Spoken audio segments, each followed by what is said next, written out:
recording. Well, hello to our viewers, wherever you are. My name is Victoria Averbukh, and today I'm excited to speak with two senior professionals who agreed to share their views on hiring and quant finance and fintech. It is my pleasure to introduce Radhika Arora, who directs technology recruiting at Schonfeld, and Nate Resnick, managing director at Open System Technologies. Myself, as a director of Master Financial Program, I am always thinking about what type of jobs are available to our students and how we can best prepare them for their long-term careers. This summer, with COVID-19 sending everybody to their home offices, helping our students finding answers to these questions became even more urgent and essential. And that is why I'm really thrilled to have Radhika and Nate, who built their expertise in corporate and agency recruiting respectively, and can offer sort of inside and outside views. So without much ado, let's kick off our conversation and learn from the experts. Why don't we start by you guys introducing yourselves and tell our viewers in few details what it is that you do. Radhika, would you please get started? Absolutely. Well, first I want to say that I am also a Cornellian, class of '09, and very proud of it. I work at Schonfeld Strategic Advisors. We are a multi-strategy, multi-manager hedge fund. We've been around as a company for about 32 years, in the hedge fund space for about 4. We're primarily a global equity fund. I started at Schonfeld last year, and I head up our global technology recruiting, which means I recruit across multiple offices in all areas of technology. Prior to that, actually, Nate used to be my boss, and I was at Open Systems, covering pretty much a very similar type of thing, so covering hiring technologists for primarily buy-side clients, because that's where I found the more type of roles I wanted to work on. Nate? Hi, so I'm Nate Resnick, and I'm one of the partners at Open Systems Technologies, and we're a recruiting agency, so we work with many different types of clients, across primarily the tri-state area, and mostly within finance and technology. So we work with quite a long client list, and I've been there about 15 years now and handle recruiting and a number of clients as well as day-to-day operations. Well, thank you both. As I was saying to you before we started recording, I think our viewers are in for a treat and going to learn a lot today. Not to mention COVID-19 too many times, but it felt that financial industry was doing fairly well before this spring. And many of our students and our young alumni are asking the same question over and over again. Is the finance still hiring? Will there be a lot of hiring in quantitative finance? So if you were to think about which industries are, within finance are hiring most, hedge funds, banks, buy-side, advisories, what do you think? Nate, from your outside view on things. Yeah, so there was definitely a pause, like a slowdown in April and May somewhat. And, since Memorial Day, I've definitely seen things pick back up. I don't think there's one industry specifically that's been hiring a lot, but there are a lot of companies that are still very actively hiring. And I think it took some time for companies to work out the virtual interview process. And there's a lot of headaches with virtual onboarding. And so I think it took some time for that, but a lot of places have worked it out. And, there are quite a few hedge funds that are still actively hiring, and we work with a number of banks that are still actively hiring, broker dealers, asset managers, and a decent amount of fintech are still moving forward. Everyone's being a little careful because hiring virtually, you want to make sure you're still finding the right person. So I think it's moving a little slower than it has in the past. But yeah, there's still a lot of opportunities out there, and I think it'll continue to pick up actually over the summer and into the second half of the year. That's reassuring. Radhika, would you please willing to add something to this? Any particular sectors? What do you see? So obviously, being in a buy-side firm, I can really only speak to investment management, but I would say March was a little bit tougher for the investment management industry than a lot of us expected it to be. Obviously, a lot of volatility when COVID just happened. But I think, again, most of us, and by us, I mean the hedge fund industry, have adapted quite well. And I would say we're doing better than before, or as well as the January and February we're looking. I know Schonfeld is actually doing quite well this year, despite, COVID-19. So I would say, in general, to echo what Nate was saying, people are hiring. There is quite a bit of hiring going on. There's just some, minor adjustments that had to be made as we got adjusted to hiring completely virtually, hiring during COVID, as well as, which I'm sure we'll talk next, where the hiring is taking place. So why don't we just, thank you. You just leading right into my next question.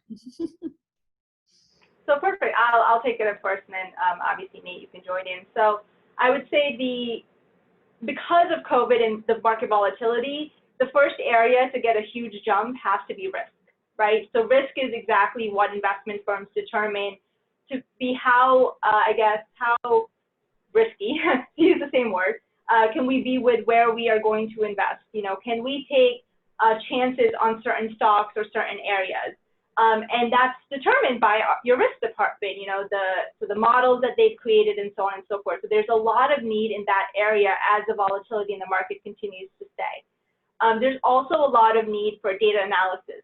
I think the reason why there was some struggle in the investment management industry is because this was so random, and therefore they didn't really have the data at hand to be like, okay, how can we use what's happening to really ensure that we're targeting the right companies and so on and so forth. So there's a lot of need in the data analysis and data side of the world as well. I would say there is less of a need on the trading side, just because unfortunately there have been some investment managers that had to close or haven't done as well.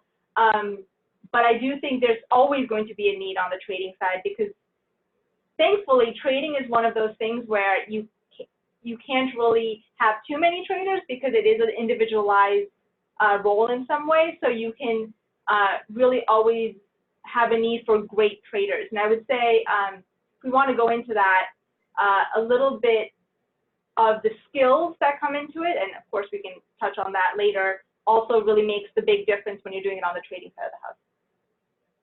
Okay, thank you. Nate, is there anything you want to add to this? Maybe on the fintech side? Yeah, I think, what Radhika brushed on, like, we see a lot of opportunities for data engineering, getting, for data analysis or getting data to, data scientists or the quant team. So, and there's been a lot of newer technologies in the last couple of years. So a lot of people are building new systems or upgrading, and, so business knowledge is very important in understanding how the data should look, and what the data is. So that's definitely been a big push for a lot of firms in the last couple of years. So actually, just to add on to that really quickly, sorry, I would say that usually people actually think a lot of data engineering and data work happens on the quant side of the house, which makes sense. You need data to build back testing systems, and a lot of quants need a lot of historical data, so they tend to go 20, 30 years in the past to figure out their models. But I would say there's been a huge push recently on the fundamental side of the house as well, who have been traditionally looking at data, but don't necessarily need people to analyze it in the same way that they've used more traditional analysts to just, become experts in an industry. But now they're actually looking for more engineering focus as well, because they want to be more optimized in how they gather and analyze data as well. Well, I'm very glad to hear that, because our program has been pushing financial data science very much. We were the first ones to offer financial data science certificate back in 2016, and our students are fairly strong. So I'm glad that the opportunities for data scientists within financial industry are expanding. So if you were named maybe, one or two skills, technical skills that people should have, what would it be? I mean, revolving around data, I would say Python is probably the most popular choice. And there's a lot of technologies associated with it that are becoming increasingly popular, depending on what you're doing. I think the ability to code is becoming, or has become, much more important, let's say in the last 10 years. And I think a lot of people are being tested on it who wouldn't have been tested on it in the past. And there's a lot more coding challenges and code tests, even for roles that aren't necessarily that coding intensive sometimes. So I think it's, along with other object-oriented languages, but, for around data, Python is certainly is very popular. And there's a lot of new open source technologies too, which are readily available that a lot of people are utilizing. Great. Thank you. I would say for skills, there are 3 main buckets I put skills in. So the first, obviously, what Nate just touched on, programming. I would agree Python is probably the most common programming language used on the quantitative side of the house today. And again, from not only like a NumPy and Pandas perspective, but from an enterprise application perspective as well. Followed very closely by C++. So if you have a strong C++ background, that's also useful. I would say to a lesser extent, you have R. There's some people who still are a little bit more old school and like using R, but I would say that's a distant third. The second bucket is kind of just overall mathematical and stats aptitude. I would say even if you're not necessarily doing modeling yourself or doing research yourself, the ability to understand math and stats and that logic is really, really useful. And then lastly, and I think this one I would say is probably the closest near and dear to my heart as someone who is a recruiter who sort of understands technology in the quant space, but obviously isn't as in-depth as the people hiring for it or even your students. I would say soft skills are extremely important, and it's actually a great way to really distinguish yourself from the pack, because from the types of projects you're doing, the types of courses you're doing, you might be alike in compared to some other people in your cohort, but soft skills I think make a big difference. So having strong communication skills, being a team player, being receptive to feedback, having good decision-making skills. Can I handle this on my own? Do I need to reach out to my manager? So on and so forth. That's, thank you very much for highlighting that. I totally agree that, aside from programming and statistics, the real way to differentiate yourself is by ability to communicate in a mature professional setting. So since we started talking about, soft skills and interviewing skills, hiring managers looking maybe for different new characteristics in their employees? Is the soft skills more emphasized now? What anything has changed since work shifted to remote environment when you interview? Whoever wants to start first. Well, Nate will know I usually am always the one who jumps in to start first if you don't give him an option. So I would say there's nothing new per se, but there's definitely a different emphasis. I think your ability to communicate, and that too in different mediums, is very important, right? So things are virtual, which means that if you do not have a strong communication style in email or on a Zoom call such as this one, then you unfortunately will not be as strong as someone who does. There used to be people, I think, who would maybe not have as much of comfort interviewing on the phone, but they were like, once I get in person, I'm fantastic. However, unfortunately, you don't have that opportunity anymore. You can't rely on getting in person to really make the big splash or impress people. You really have to be able to do it at every single communication point. So whether that's email, whether that's a quick phone call, whether that's Zoom, you really have to ensure that you are emphasizing how you communicate. And that's not necessarily meaning communicating more, and that's not what I'm advocating for. I'm advocating more from communicating better. Thank you. Nate?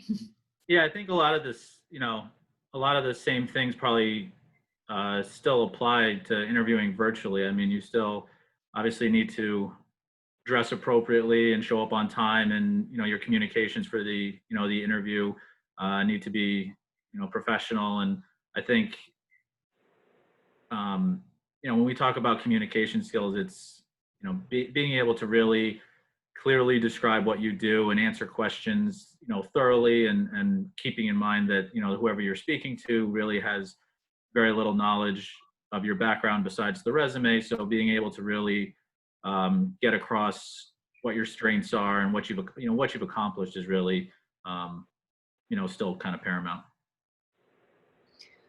Do you feel that the two-dimensional interviews allow for better screening of soft skills, or they're just more difficult? I would say they're just different. I think honestly, it's a little too early to tell what the actual impact is going to be. And you can really only tell the impact of the interviewing process once people have been hired and started, and then you kind of reevaluate, okay, did the person excel in the places we thought they were going to excel at? Did they struggle in the places we thought they were going to struggle because of our evaluation?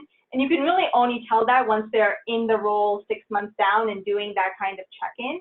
So unfortunately, it's just a little too early to really tell if it's being as good of an evaluator as we are used to in person.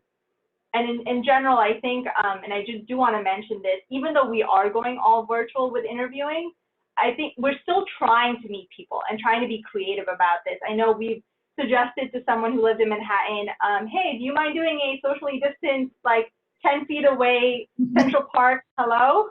So you could at least talk to the person and then say hi. So, that's kind of why we're trying to at least get it, because ideally you do want to meet the person in person, right? I think it gives you a lot of body language insight that you just don't get in this, as you mentioned, two-dimensional way of interviewing.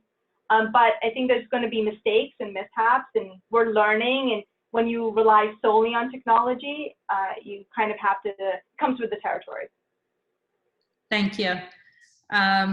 Nate, I don't know if there's anything you want to add to this, remote / maybe try, 6 feet apart interview process. How does it look for, recruiting industry in general, the staffing solutions companies? So I actually haven't heard of anybody meeting anybody in person yet. But everybody's in the same boat. You guys are experts. I'm sorry, I'm interrupting, but you guys are experts at networking. So that's how I view your industry. You are experts at networking. How how you are adjusting to everything being virtual? I mean, I think a lot of what we do is on the phone, and we do meet plenty of people also, but a lot of it's on the phone initially. So we switched over to doing these videos also, and again, there's no really any other option right now. So everybody's just kind of making do, and but we've had plenty of clients extend offers and make hires and onboard virtually, and so far it's been going pretty well. I think there was kind of a holdup when HR was figuring out how they can actually get people onboarded, and now they're shipping laptops and fingerprint scanners and those types of things when they hire people. But I haven't heard of any mistakes yet. I guess I'll put it that way. Go for that. I would also say, like, now that you mentioned onboarding, it's a little bit harder because the laws haven't really caught up, right? Because COVID is so recent. So from an HR perspective, you're actually supposed to see a candidate's I-9 in person, like when they say that they have the ability to work in the United States. Like, you have to see that in person. Does video count? I don't know. Does it? Like, is that really seeing it in person? So, like, yeah, exactly. So we actually had to do a lot of chatting with our legal department to be like, well, the law hasn't updated. It's probably not going to update because COVID's not going to be permanent, right? We're not all permanently just working from home. So what do? We don't want to go, run afoul of the law, but at the same time, we want to be aware that we're not going to be able to meet someone in person and show it. So we have been using it for video, but again, depending on how conservative your company or the field is, and obviously being in finance, we're with the SEC and everything, we're quite conservative. we really just had to double check and make sure from a legal perspective we were also covered and didn't have to do something in person. So sort of like speaking about onboarding, and one thing is to get over the hurdle of interviews, but then let's say you start your job. What do you do? I mean, unless your boss tells you, hey, I want to Zoom with you and here's the meeting ID on Monday at 8:30 a.m., what else can you do to integrate yourself and become part of the company? So I would say the first and foremost, ask your manager who your main stakeholders are. So who do I have to interact with, impress, etc. And then be proactive about setting up calls with them. So don't wait for your manager to set it up. Ask him or her, okay, should I be talking to risk? Should I be talking to compliance? Should I be talking to operations? And then find out who you need to talk to and set up calls on their calendar. And then, take part in the call. I would actually even make sure that you're doing it on a regular basis, so having regular touch points with your main stakeholders. And the cadence of it will change, right? So as you get more and more familiar with the company, maybe something that was a weekly call will now become a monthly call, but it should still be there. And that's how someone a year and a half into my firm, I still have changes in my cadence of my main stakeholder meetings.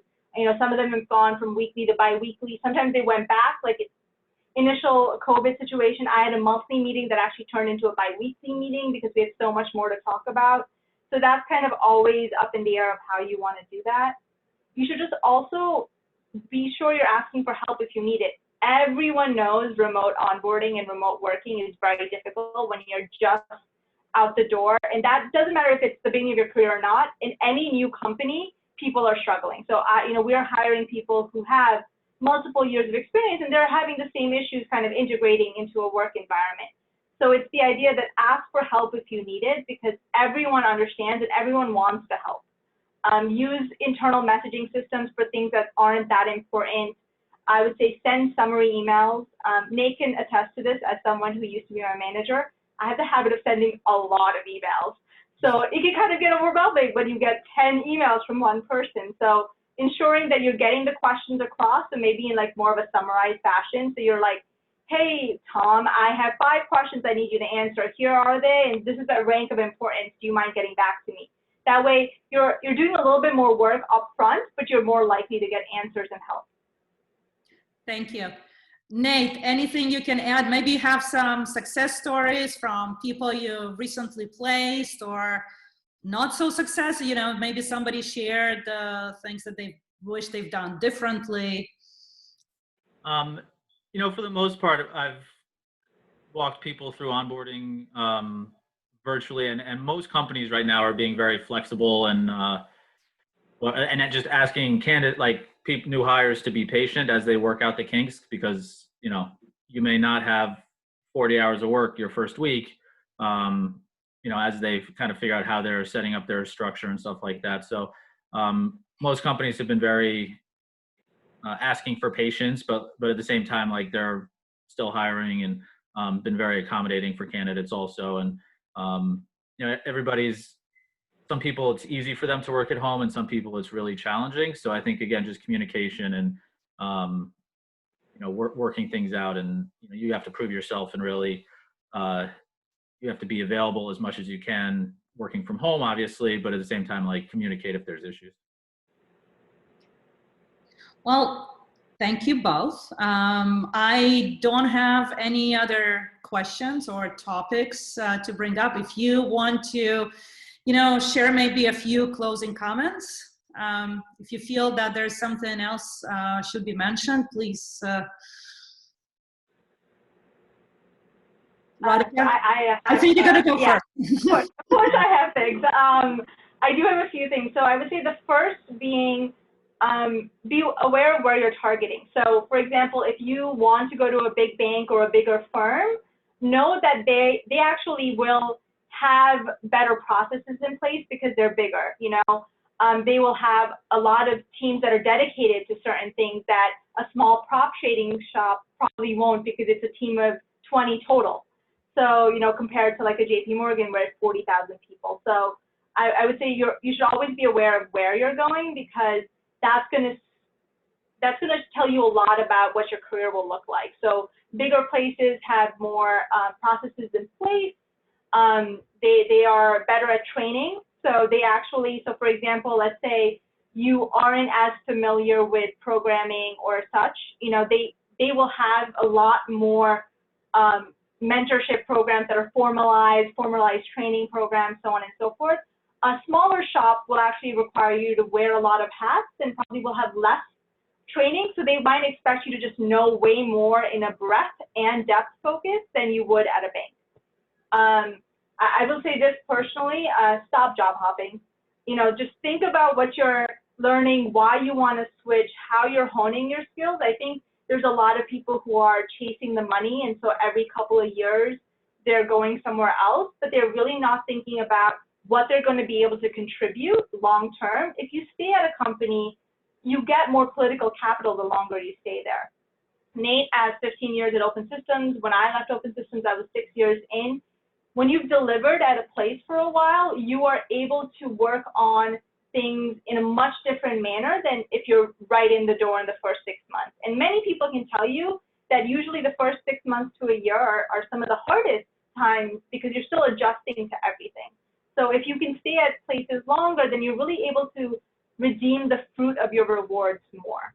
And then the last thing is, make sure that when you're interviewing, just remember that you're not the only one being interviewed there, right? So you are interviewing and evaluating the company just as much as they are doing so for you.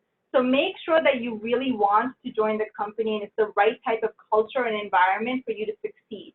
You don't want to just get a job because it's a role. You really want to make sure that the company and the environment is setting you up for success. Thank you so much. Very sound advice. Thank you. Nate.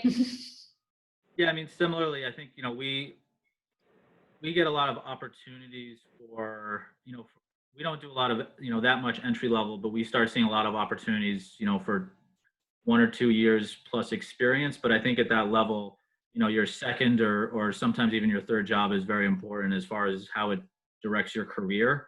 So you have to be, at that point, you really have to think about where you're going to end up and what you're going to build and how you're going to kind of establish yourself. If you, like Radhika said, if you end up, you know, jumping around every 1.5 years or 2 years, it's hard to actually, you know, build something or accomplish something significant that you can talk about on an interview in 5 years. So, you know, a lot of, especially at smaller companies and on the buy side, you know, they're looking not just at your technical skills, but like what you've actually done. And can you talk about, you know, how you build something and how you design something or how you know, whatever it is, but they're looking for something of importance that you've actually done. And you have to, you know, really, by the time you join a company, most people don't, but it takes a while to learn the systems and the, you know, the new place. And it takes 3 to 6 months to do that anyway. So if you're leaving after a year, you know, 1.5 years, it's not much time. So I guess that second and sometimes third role, and you know, everybody makes mistakes, it's understandable, and you have a story, but it's you know, just something to really consider. And you know, I've seen people, you know, decline the right job for, you know, money where it shouldn't have been a decision factor. And you know, some people, you know, they don't have a choice. It, you know, it depends, but it's that second or third job usually is very telling, is from a career standpoint. Do you guys believe that second or third job is more important than the first job for somebody who's coming, you know, sort of like fresh minted graduate, right? Not somebody who had years of experience and then decided to switch into a new industry, but more of new graduates? I think it depends. I think a lot of people choose their first job,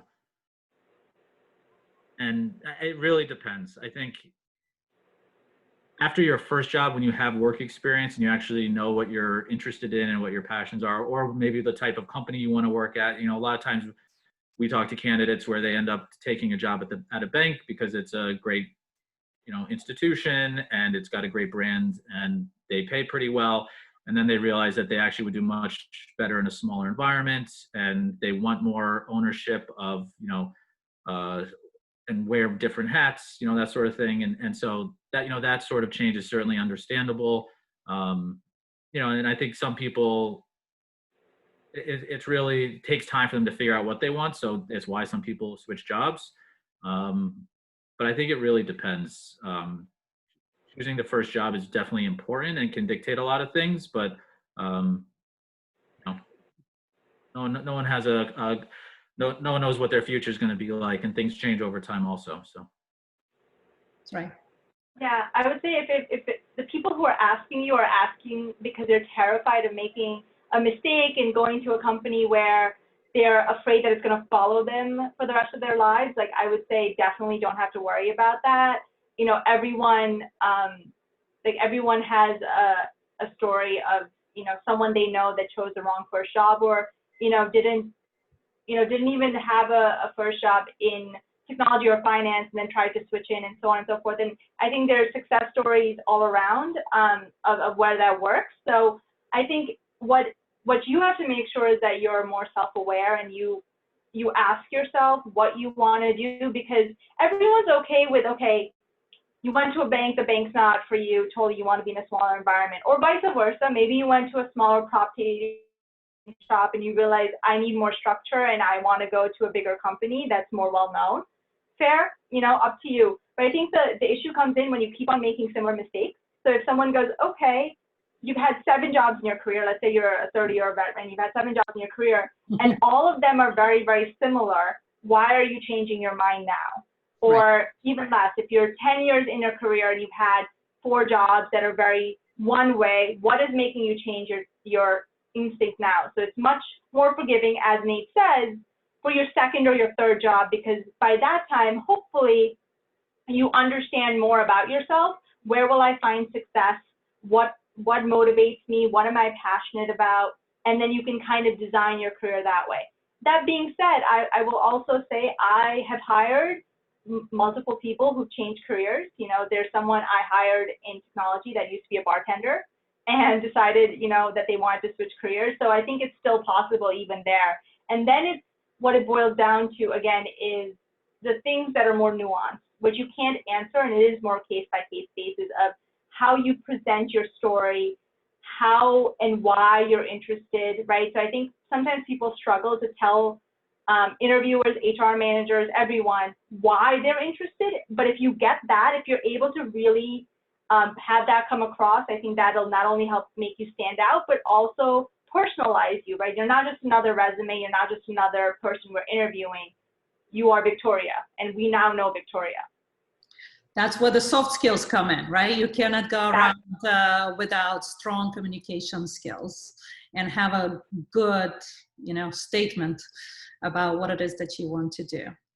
Well, thank you both very much. I think this was, like I said, this was a treat. I really appreciate, I know how busy both of you are, and Zoom cooperated with us. Nobody froze in the last 30 minutes. So again, thank you so very much. And I really appreciate it. We will post it for our students and also probably part of the Big Data Finance conference that was posted.